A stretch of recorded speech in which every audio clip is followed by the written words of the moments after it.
29واں پارہ سورۃ القلم آیت نمبر 10 اعوذ باللہ من الشیطان الرجیم بسم اللہ الرحمن الرحیم وَلَا تُطِعْ اور آپ اطاعت نہ کیجیے كُلَّ حَلَّافٍ بہت قسمیں کھانے والے کی مہین ذلیل آدمی کی ہمازٍ جو تانے دینے والا ہے مشاءٍ بنمیم چغلیاں کھاتا پھرتا ہے۔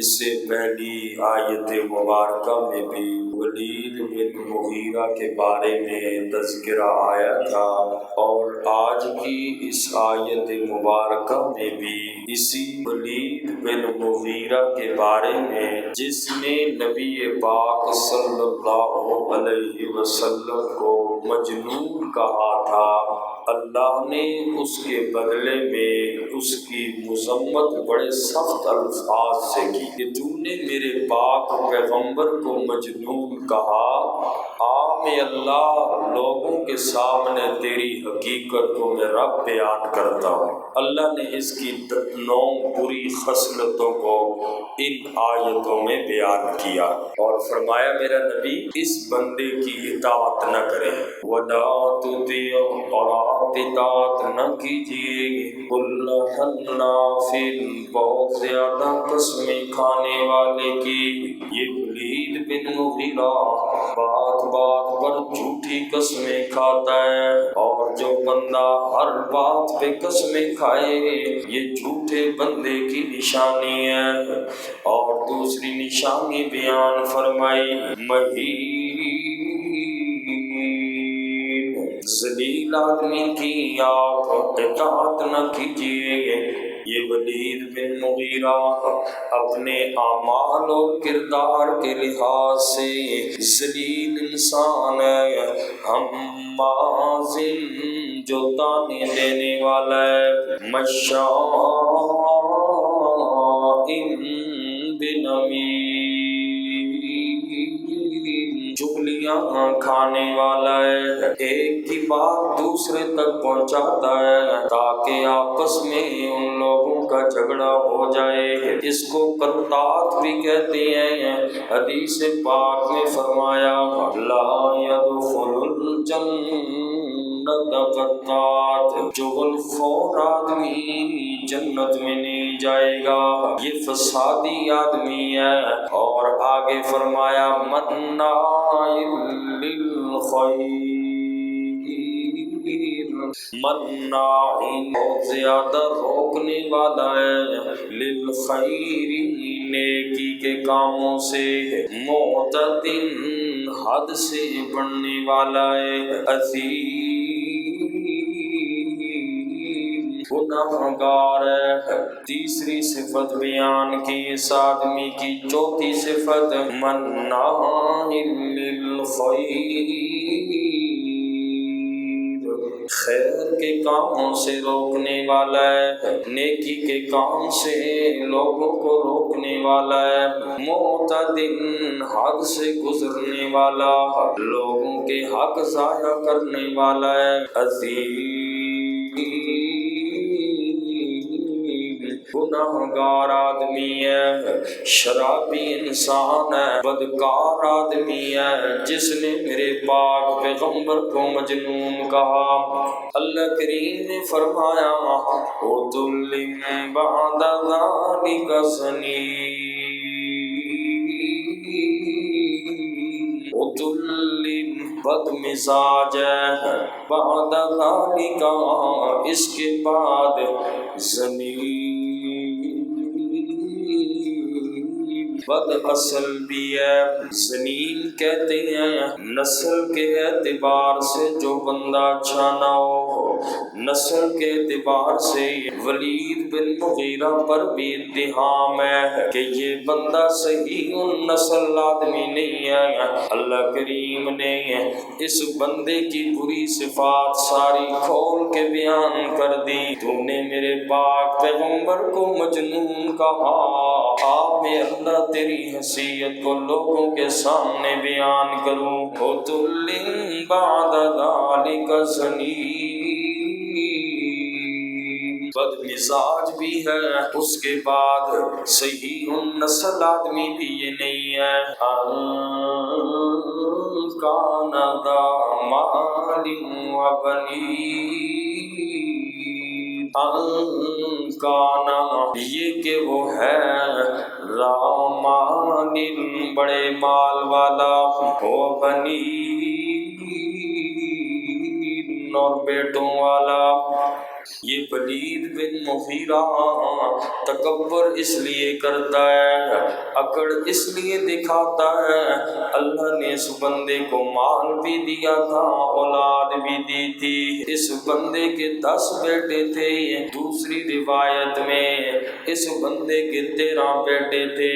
3 اس کے بچوں نے اسلام قبول کیا۔